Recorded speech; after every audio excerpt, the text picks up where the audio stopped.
Hello everyone, this is Chapter 4 of Drums, Girls, and Dangerous Pie. The Fat Cat Sat. Here is the entry I wrote in my English journal on October 8th. I remember when I was 8 and my mom was about to give birth to Jeffrey. My grandfather gave me a big pep talk on the way to the hospital. Well, Muscles? Yes, he really did call me that. This is your big day. My big day? Why is it my big day, Grandpa? Come on, Stephen. It's not every day you become a big brother, and you're going to be very, very important from now on. This was startling news to me. Very important? Why? I'm not a mom. I'm not even a dad. I'm not even 9 yet. I still have baby teeth even. You're going to be very important because you are going to be your new baby's protector. Really? Yes, you are. Your baby isn't going to know all the things you are or be strong like you are or anything. And you are going to be very important to this baby because you're not the mommy or the daddy. You're the big brother, and the baby is going to love you and need you so much. And for about 10 or 15 minutes there in the car, I felt great. I remember thinking, wow, a protector. Not everybody gets to be a protector. I'm going to be like Robin Hood. I might even get to wear a badge. Then Grandpa nosed his huge Chevy Impala into a parking space at the hospital. By the time we got upstairs to the maternity ward, and I saw the balloons and the flowers everywhere, and my 3 other grandparents crowded around an incubator crying and smiling like they just won the Powerball lotto.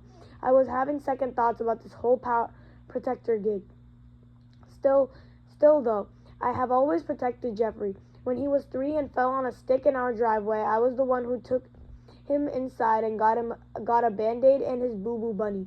When his little best friend Alex tried to push him off the swing set last year, I got in trouble for pulling Alex down and screaming in his face until my mom dragged me away. Even when Jeffrey had a big asthma attack and had to be hospitalized overnight when he was 1, I stood right next to his bed and held his hand for what seemed like hours and hours until he fell asleep. Then in the middle of the night, when he woke up scared, I crawled into his bed with him, and our parents found us that way in the morning. I haven't always liked being the protector, but I think I've been taking the job pretty seriously overall. So how come when I wasn't looking, Jeffrey got cancer? The journal topic that day, I later learned, was discuss your favorite character in Huckleberry Finn. The thing I couldn't believe was how this cancer thing turned the whole planet upside down in one day. I mean, it turns out that Jeffrey had to have been sick for a while without us knowing it. When my mom got him to the emergency room and the nurse took his temperature, it was a little over 100. And the nurse asked him how he felt, and he told her that he knew he had a fever and that his parts had been hurting for a long time. Meanwhile, his nose just kept bleeding and bleeding. The regular ER doctor must have thought this looked a bit unusual, so he called in a pediatrician. My mom told us that night she couldn't believe what the pediatrician told Jeffrey to do next. Please walk over to the desk there and get me a tissue. My mom was thinking, my child is bleeding profusely and you want him to get you a tissue. But Jeffrey got right up and started walking toward the main desk of the ER. My mom said she suddenly noticed that Jeffrey was limping, and she told us this. After Jeffrey was already upstairs in bed, she started to weep. How did I not notice this? Why did I need a doctor to show me?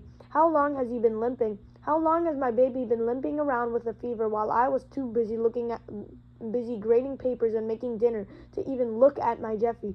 My dad, who wasn't looking too composed either, came over and put his arm around her shoulder. He didn't say anything though, so I chimed in.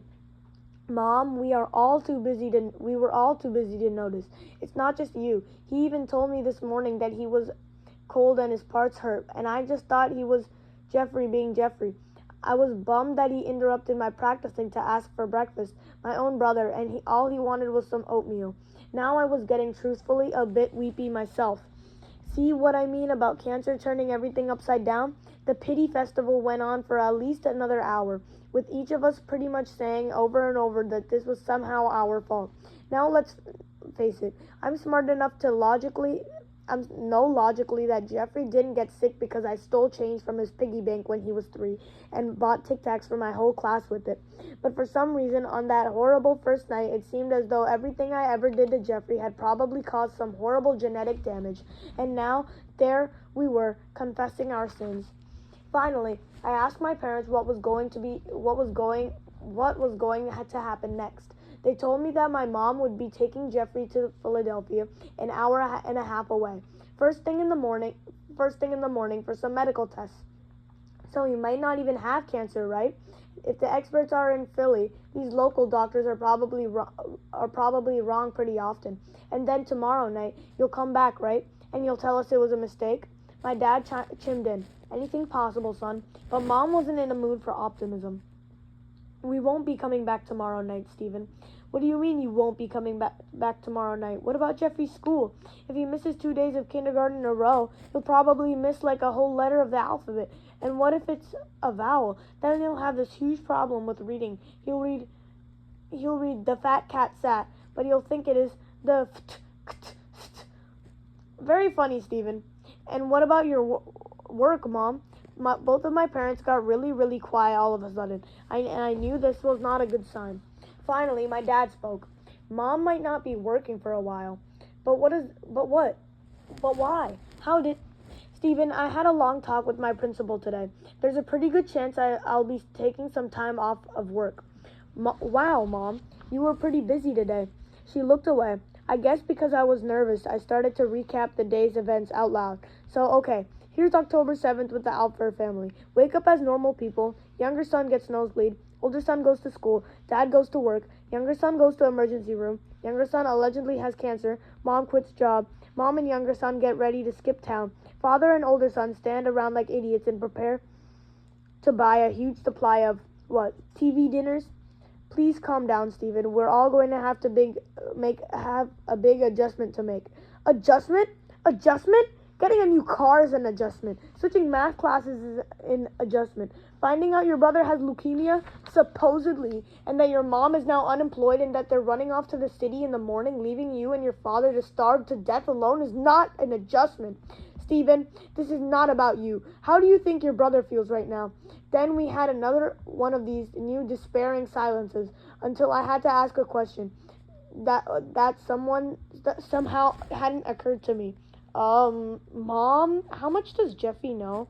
It turned out that Jeffrey might be pretty sick. Try cauterizing a kid's gushing nose with a heat gun without him figuring out something's up. It turned out that Jeffrey knew he might be pretty sick.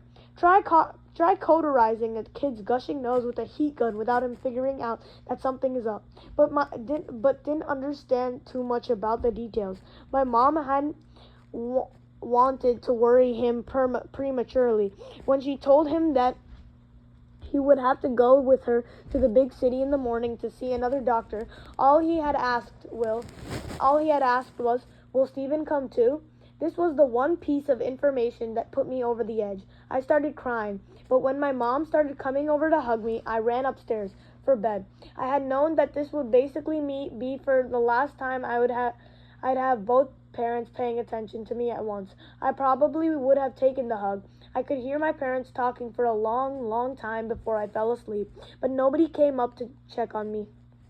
Jeffy groaned in his sleep once or twice in the next room, but never woke up. I was alone. I counted the little glowing stars on my ceiling, revisited my argument with Annette, played drum beats on a huge imaginary drum set in my head, and then realized one last thing I hadn't thought about since I'd walked in the door after school.